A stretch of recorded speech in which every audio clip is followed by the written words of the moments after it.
big blue items in the back there tonight to practice. This is one variable at a time before it goes out to sea. Wow. But these guys, you've met before.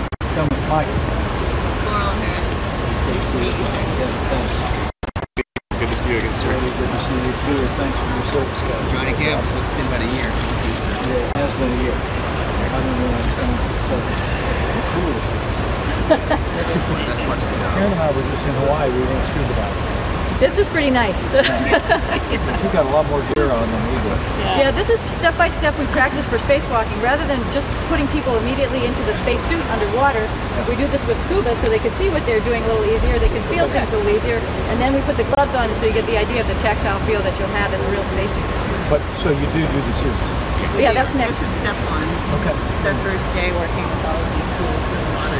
How many times have you been down Here, this is in the water? this is probably I don't know, a couple of times, but this is our first time. Oh, yeah. Then they'll be in the suit 4 times for their initial qualification, and 5 more times for advanced, and then they'll be assigned and they'll do all specific tasks. Wow. Yeah, it's pretty exciting.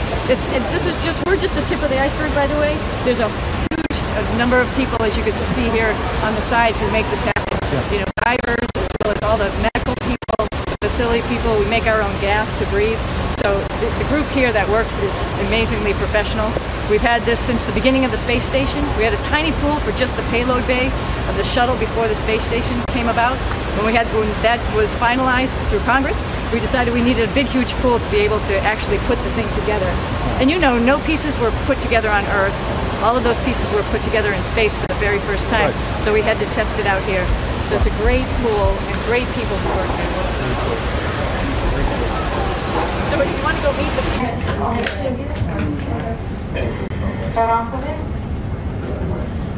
Put it on this one where my wrist touch wrist. Alright, and Darren, it is adjustable tethered to 5118. Alright, nice work, guys. So I don't see anything else that we need to do here at this work site, so the next step is to translate out the E6 to the sphere. And so Ike, you're going to lead that translation.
Our program will begin momentarily.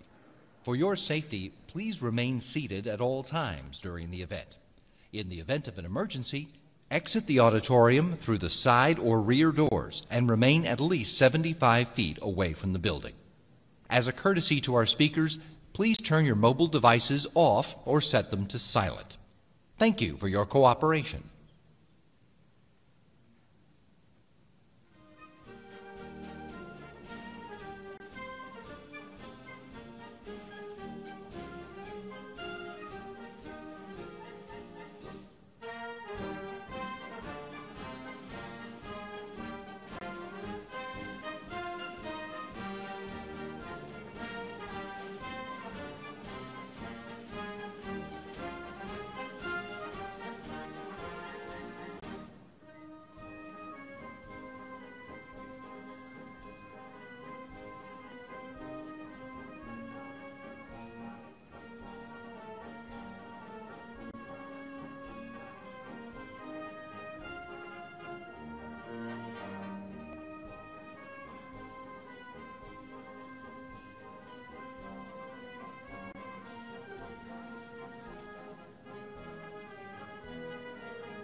Ladies and gentlemen, please welcome the director of the Johnson Space Center, Mark Geyer.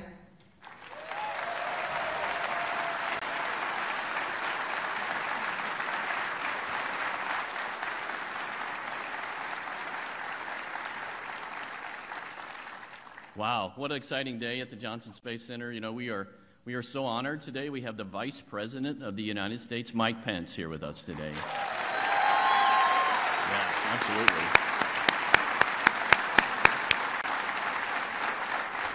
And also our very own NASA Administrator, Jim Bridenstine.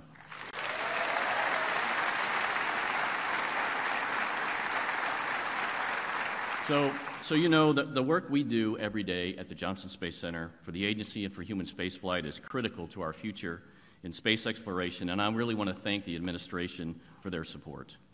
I also really thank the dedicated employees for your hard work each and every day as we lead human spaceflight exploration in Houston. So at this time, I would like to invite NASA Administrator Jim Bridenstine to the podium.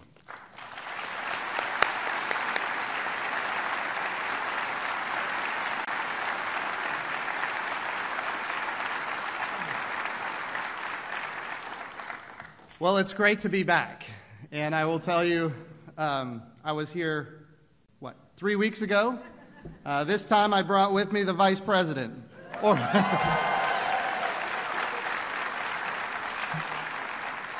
That's probably not fair. He brought me, more like it. But either way, it's great to be here, and I'll tell you, one of the reasons I most like visiting the Johnson Space Center, and this is important, one of the reasons I most like visiting the Johnson Space Center is it's got to be the barbecue. I had the opportunity last night to visit my old stomping grounds at Rice University. And while there, we got some Rice folks here maybe? Did I? Yeah? All right. While there, I went to Good Company Barbecue. The last time I was there was 20 years ago, and I will tell you it was just as delicious last night as it was 20 years ago. And so it was a wonderful opportunity for me to get back to my old stomping grounds and reminisce about all my good times here in the city of Houston. Before I introduce the Vice President, there's somebody in particular that I need to introduce who's a very special guest of ours tonight, or I should say today.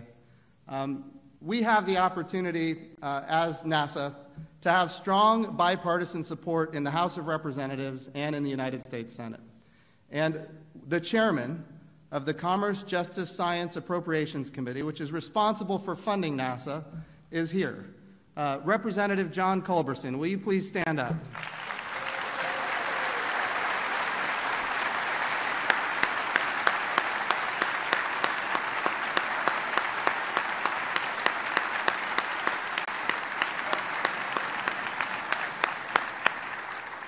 John has been a longtime good friend and mentor of mine, and I'll tell you, he loves everything that we do here at NASA. 56 years ago, next month, President Kennedy came to Houston. In fact, he came to my alma mater, Rice University, and he gave a speech. The speech was called, "We Choose to Go to the Moon." And in that speech, he asked a very profound question. It's a question we at NASA should all be asking ourselves. And that question is this: why does Rice play Texas?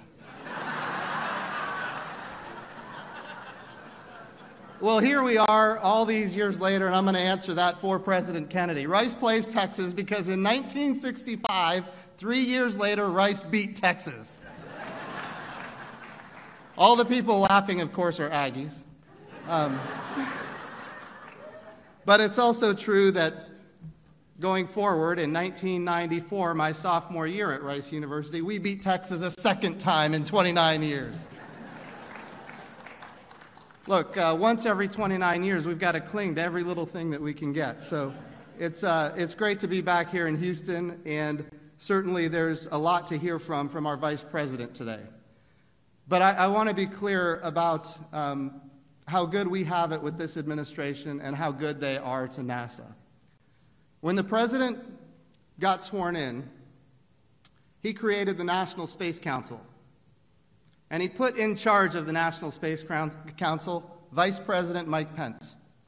And in so doing, he created an entity that looks at the entire American space enterprise, not just NASA, not just the Department of Defense, not just Homeland Security, not just the intelligence community, not transportation, not just commerce, but every part of the federal government that touches space. And of course, NASA is a piece of that, a big piece of that. He put as the executive secretary of the National Space Council a gentleman named Scott Pace, who is another good friend of mine and a mentor. And Scott Pace has been working on space issues his entire adult life. And of course, as the executive secretary of the National Space Council, he's been doing amazing work. And on the airplane on the way here on Air Force Two, as I was talking to him and we're discussing future space policy directives that we anticipate initiating and that we anticipate the president signing, he and I had the opportunity to talk about how it is that this National Space Council is so effective and all the great things they've already done and all of the things we want to do. And Scott Pace said this to me. He said, "Jim, here's why it's effective. Because this has been an organization that existed in the past and it wasn't effective. It was terminated and then it came back and now it's really doing amazing things for the American space enterprise." And this is what Scott Pace said to me. He said, "Jim, the reason it's effective now is because the vice president really cares. The chairman of the National Space Council really cares. And he's putting not just words into it, but he's putting action into it. And of course, NASA is a great beneficiary of that, not just because of the administration, but the policies that are getting put into place and the bipartisan support that we have from members of Congress and the Senate. So we are in an amazing good place. And without further ado, ladies and gentlemen, let me introduce to you the Vice President of the United States, Mike Pence.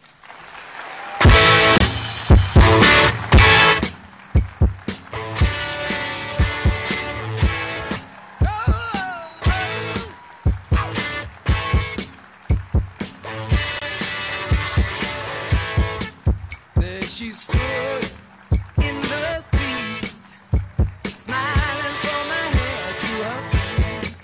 I said, "Hey, what is this now, baby, maybe." Well, thank you, Administrator Bridenstine, to the members of Congress who are here, Director Geyer, to all our distinguished guests, including the Chief of the Astronaut Office, Pat Forrester, and 9 members of the Astronaut Corps who are with us today, to all the men and women of NASA who are here in this hall and watching around the country, men and women who push the boundaries of human knowledge for the benefit of all. It is my great honor to be here at the home of human spaceflight, the Johnson Space Center.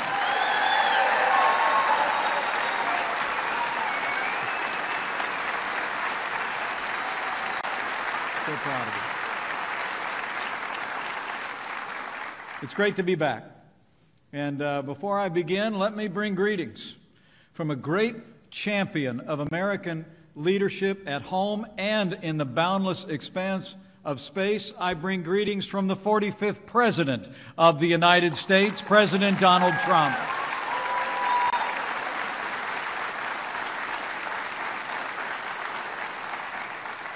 Really is an honor to be with you today. At such a time as this in the life of our space program and in the life of our nation.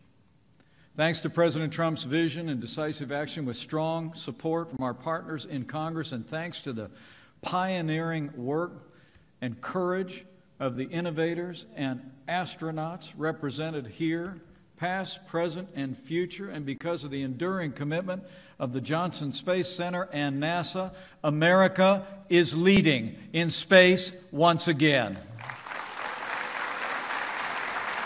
Good. And we're grateful to all of you. Let me begin today as well by saying how grateful we are for our NASA Administrator, Jim Bridenstine. He served as a Lieutenant Commander of the United States Navy. He served in the Congress, and now he is leading NASA with distinction at the dawn of a renewed age of human space exploration led by the United States of America. Jim, thank you for your leadership. Great job. And I also want to thank the still kind of new director here at Johnson Space Center, Mark Geyer, recipient of NASA's Distinguished Service Medal. His career here has actually spanned more than 3 decades. And I couldn't be more impressed with the job that Mark Geyer is doing, or the fact that he's a graduate of Purdue University. Join me in thanking. Mark, stand up. Stand up. Take a bow.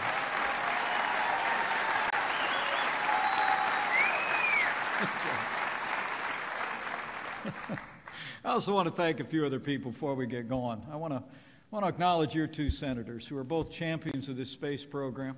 I know they're not with us today. They're working on Capitol Hill, but join me in thanking Senator John Cornyn and Senator Ted Cruz. They fight for this space program every day.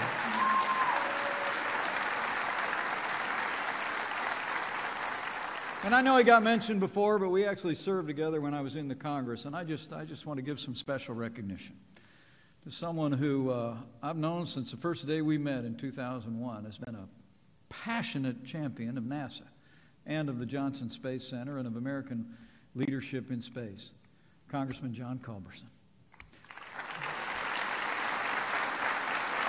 It's true. You got to know, Congressman Culberson is not just a congressman from Texas. He's the chairman of the subcommittee that oversees the budget for NASA. And because of President Trump's leadership and vision, and because of the strong support of Congressman Culberson and our bipartisan support in the Congress, President Trump signed the largest budget for NASA since the days of the Apollo program. Thank you, John. Great. We really thank them all. So it's great to be back at the Johnson Space Center. Today I got to look around a little bit, and I was like a kid in a candy store. I'm telling you what, it was amazing. Talking to astronauts training at the Neutral Buoyancy Lab, I looked at some lunar samples. I was told that the samples we were looking at, still encased, haven't been opened since they were gathered nearly a half a century ago.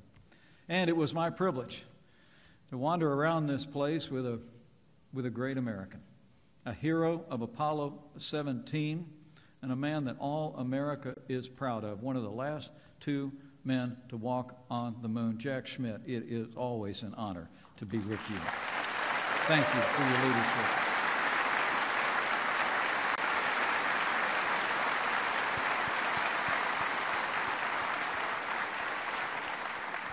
We rode over in my car together, which is kind of cozy, lots of stuff piled in there, and I was just imagining maybe I was in the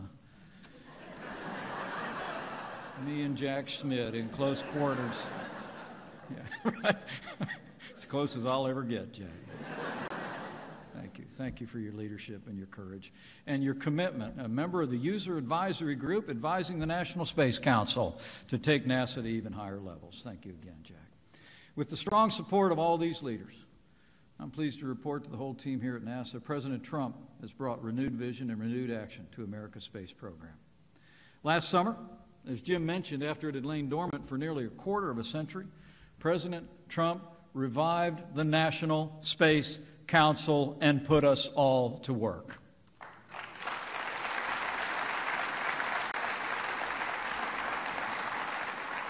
As we speak, the National Space Council, bringing together all different agencies of government that bear on this program and bringing together the best minds in and around American space leadership. We're forming a cohesive and comprehensive strategy for America's space activities. It's my honor to serve as chairman, and we've already forged new partnerships between the federal government, leaders in industry, and academia. We're enacting new space traffic management policies to protect our assets in that crowded realm. We're rolling back stifling red tape so we can tap the bottomless well of American innovation. We're also renewing our national commitment to discovery and to exploration and to write the next great chapter of our nation's journey into space. That's why last December, 45 years almost to the minute since Jack Schmitt and Gene Cernan landed on the moon, President Donald Trump signed Space Policy Directive 1. It is now the official policy of the United States of America that we will return to the moon, put Americans on Mars, and once again explore the farthest depths of outer space.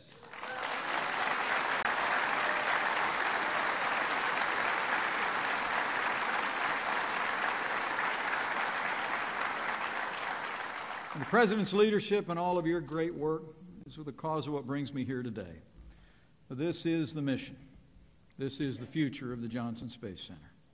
For more than 50 years, this storied center has been at the forefront of America's journey to the stars. This is the home of the astronaut corps. And here from the Mission Control Center, you've guided every American crewed space expedition since 1965. The names and the voyages that you directed from this place adorn the mantle of American greatness. Project Gemini, you steered some of our earliest astronauts high above what they called the blue marble into low Earth orbit. In the Apollo program, you navigated the first members of the human family to the moon and back. At this very hour, you walk with our astronauts through their duties as they walk 200 miles above us, orbiting the Earth every 90 minutes on the International Space Station. The Johnson Space Center is a national treasure, and all the men and women who work here are a national asset.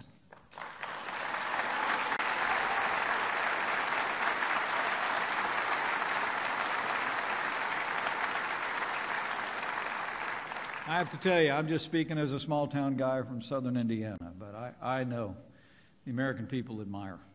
They admire the work done here, past, present, and they look for even greater things in the future here at Johnson Space Center. And let me say to all of you, and all of those that might be looking on, the most important work and the best days for the Johnson Space Center are yet to come.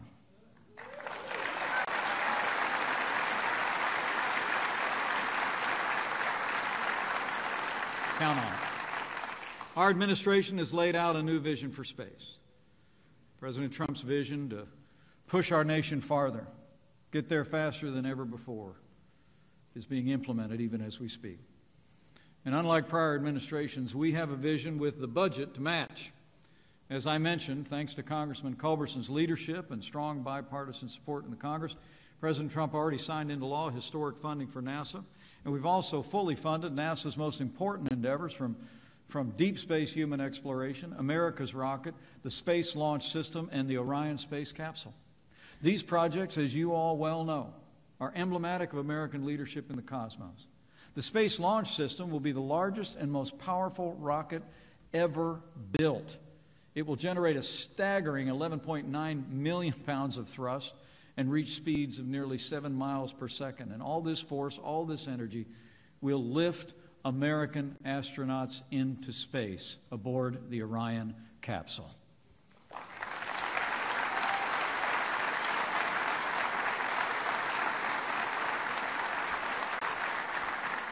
I just saw one of those Orion capsules floating out in that big tank. I know we're getting ready to put that thing up in the air. It'll be up before you know it. The next Americans who set foot on the moon will start their journey by stepping through Orion's hatch. This extraordinary spacecraft will one day bridge the gap between our planet and the next. For the Orion will be a critical part of the vessel that carries American astronauts to Mars.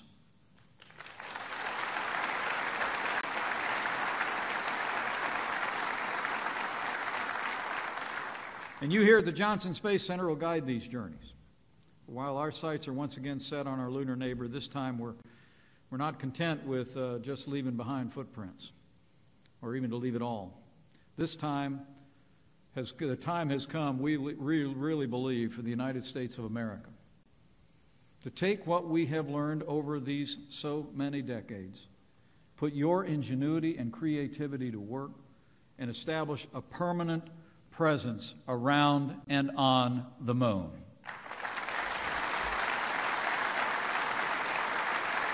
We're going to do it. Now, some say that America doesn't need to go back to the moon, that we ought to focus on issues closer to home. That attitude was probably best described in one of my favorite movies called Interstellar. Remember that scene on the front porch? It was an incredible quote. One of the characters in the movie said, and I quote, "We used to look up at the sky and wonder at our place in the stars. Now we just look down and worry about our place in the dirt." That's not how Americans think. Truthfully, that kind of thinking led people in the past to even cancel the Constellation program. That would have put Americans back on the moon by 2020 and set the stage for exploration of Mars and beyond. That decision was a mistake. It said to NASA, it said to our country, to the entire world, that America was no longer serious about human space exploration. We talked about going to Mars, but without the moon as a stepping stone, without stronger commercial partnerships to help us get there, a crude mission to the red planet was not much more than a mirage. But those days are over. America will lead mankind to the stars once again.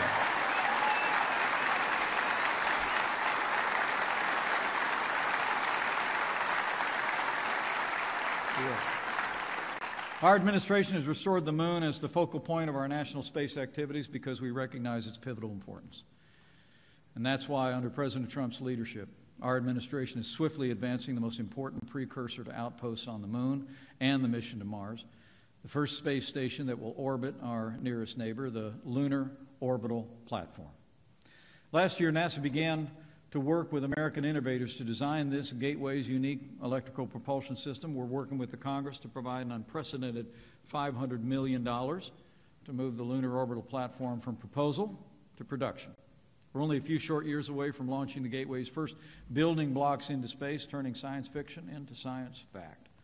And our administration is working tirelessly to put an American crew aboard the Lunar Orbital Platform before the end of 2024. Men and women of the Johnson Space Center, it's not a question of if, it's just a question of when.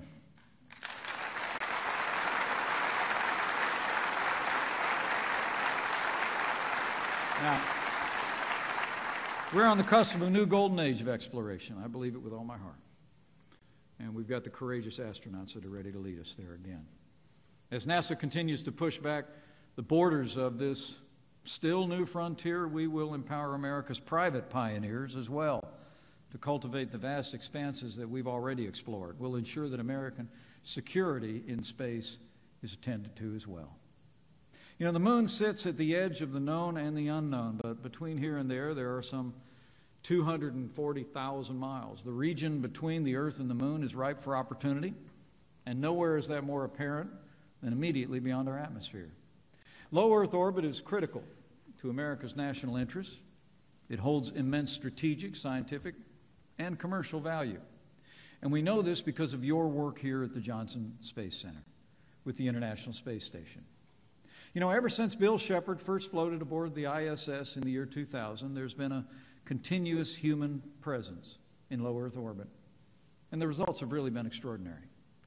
The ISS has conducted groundbreaking research on microgravity, life support systems. It's been a test bed for cutting-edge space technologies and systems, including 3D printers and zero gravity, fostered medical discoveries for cancer and other diseases, and given us new ways to treat our nation's veterans. The International Space Station has spurred unprecedented collaboration between our federal government and a new generation of innovative American companies as well. Let me say this clearly. The International Space Station has been an unqualified success, and the men and women of Johnson Space Center deserve the credit for the history you've made. You do. But like Skylab before it, the ISS, as you all know, has a finite lifetime. With the deadline for direct funding set for 2025, we have to prepare immediately for what comes next. To ensure American leadership in low Earth orbit tomorrow, we are taking action today. In the words of Mission Controller and legendary leader Gene Kranz, we need to be tough and competent to achieve our goals. And together with NASA, we're already developing a comprehensive plan to do just that. The Johnson Space Center knows well the high cost of inaction.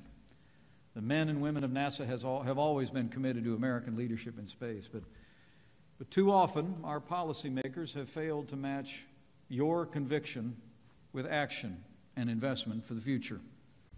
The last decade is proof. The end of the Space Shuttle program in 2011 left America without a viable human space launch program. While I was a member of Congress, I actually had the opportunity to attend 3 different shuttle launches, some of the most inspiring experience of my little family's lives. Sadly, for more than 7 years, we've been forced to hitch a ride to space. Many Americans don't know that we've actually been forced to pay Russia to carry American astronauts to the International Space Station. And today, that cost runs about $82 million per seat. Those days are about to be over.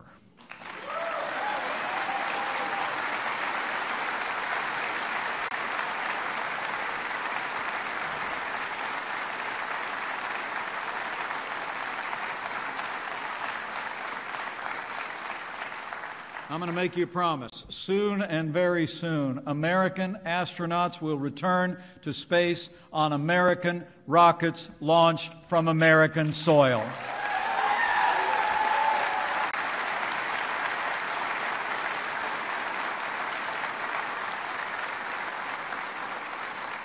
And when they go, of course, they'll be guided by the dedicated team here at the Johnson Space Center. You know, when we ended the shuttle program, it was more than a loss of momentum, though. It was really a tremendous loss for America's space workforce. You all know that better than me.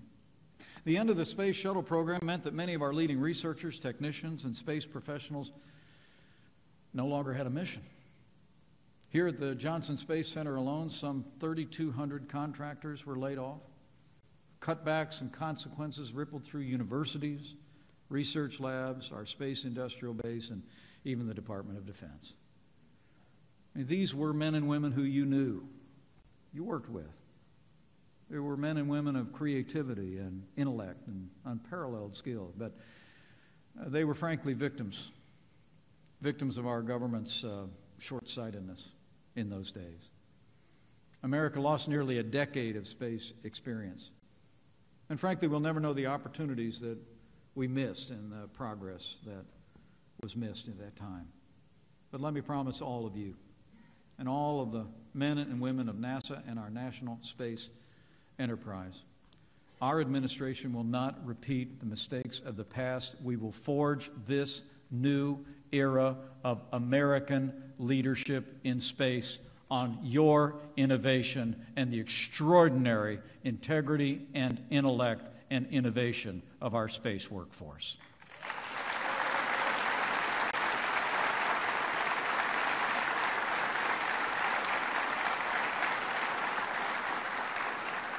The Johnson Space Center has already given us a glimpse of what the future will hold.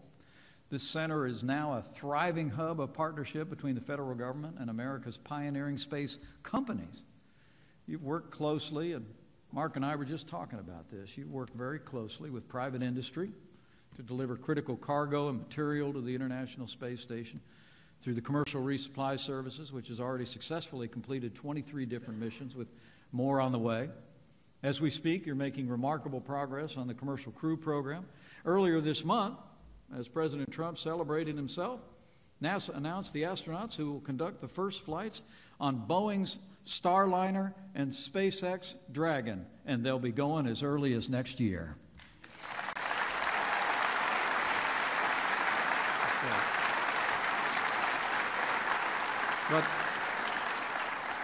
But really, we're just getting started. This is just the beginning. As NASA reorients toward human space exploration, our private companies and visionary innovators are going to take the lead in developing the regions closer to home.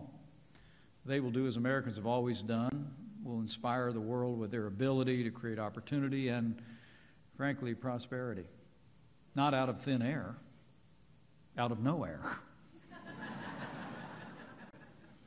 And our administration, as we speak, is working with the Congress to give NASA the funding you need to ensure that these new space pioneers are given the freedom and the flexibility to be able to develop what they should develop and make it a smooth transition to an exciting future of collaboration. Johnson Space Center is going to continue to play an essential and irreplaceable role in navigating America's future in low Earth orbit. You can count on it. America will not ever abandon the critical domain of space. We will open the way for innovators and development, and we will lead once again in human exploration.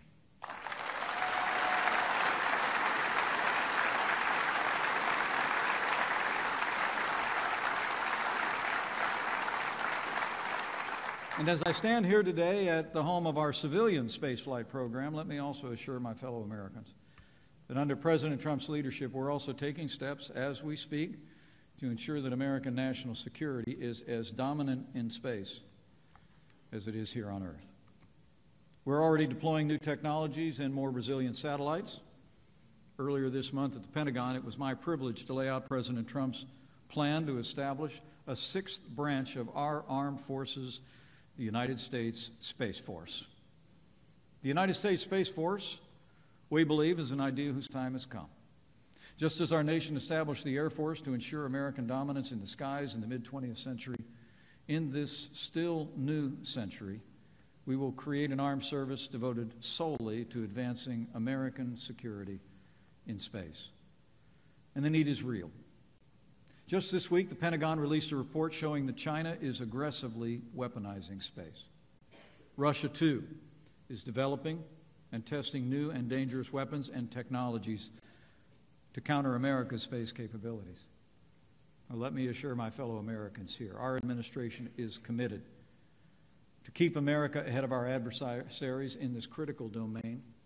And as we speak, the Department of Defense is moving forward with initial steps to strengthen American security in space, and we will continue to work with both parties in Congress to provide the necessary authorities and funding to stand up a new branch of our armed forces. And the United States Department of Space Force will be a reality by the year 2020.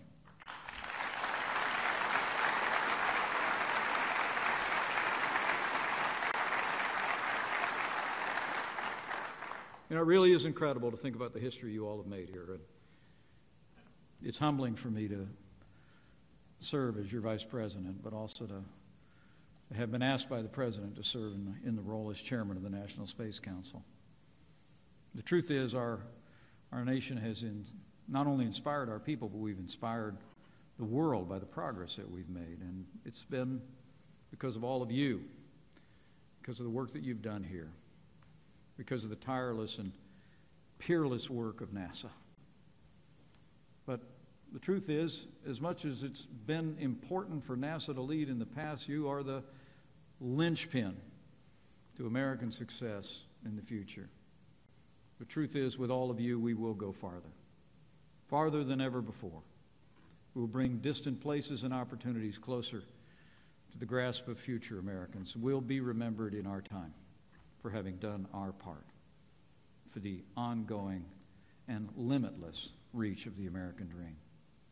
So today I just simply want to leave you with a challenge. As we write this new chapter of American exploration, I urge you to embrace this new energy and these new opportunities. Rededicate yourselves to the mission of NASA after you leave here today. Know that you have in this president and our entire administration, and I believe in the hearts of the American people and those that represent them, you have great champions and great advocates that are anxious to see your work expand. I just know in my heart, in our lifetimes, with your renewed energy and creativity and dedication, we will do as Americans have always done.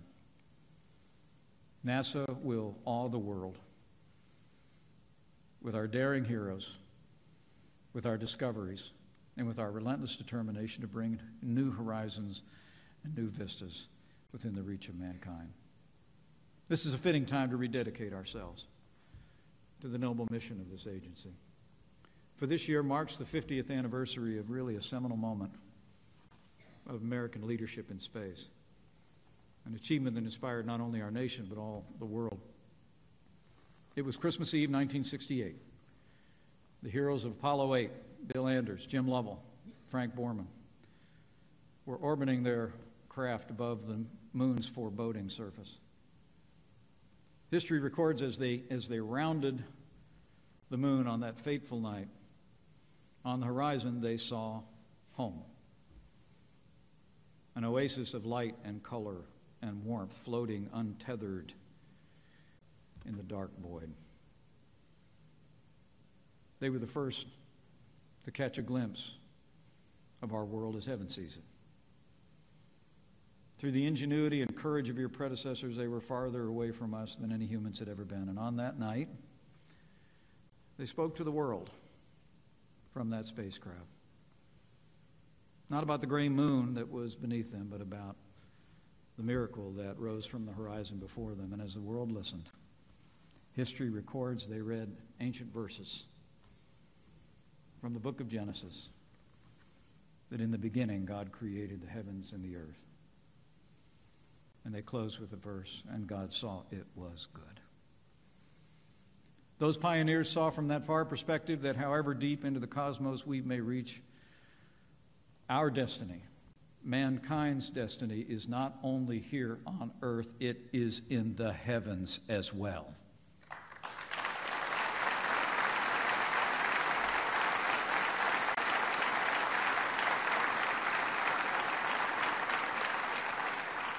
So men and women of the Johnson Space Center, men and women of NASA, here and watching around the country, let's go forth and meet that destiny together and do what Americans have always done. Let's seize it with ingenuity and courage, and let's seize it with faith.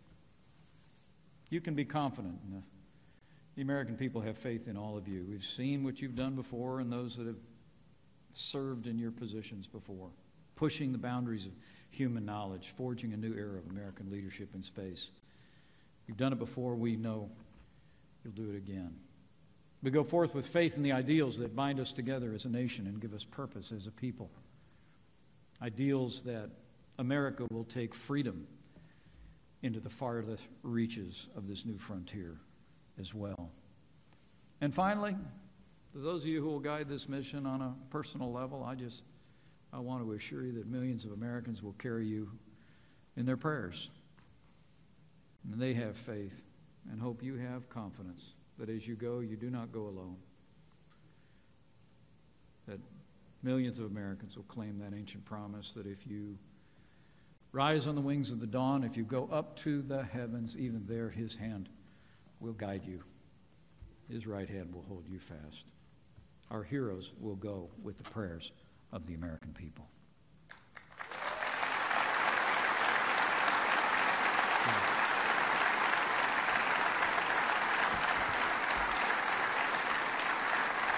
So thank you for the warm welcome today. Thank you for your extraordinary work. I leave here today more confident than ever with the renewed commitment of all of you here at the Johnson Space Center and all the men and women of NASA who are advancing America's space enterprise every single hour of the day. With the strong leadership of President Donald Trump and a renewed vision for American leadership in space, led by the President, supported in our Congress, with the strong support of the American people, and with God's help, I know that our nation has a brighter future than ever in the boundless expanse of space, and we will lead into that future together. Thank you. God bless you. And God bless America.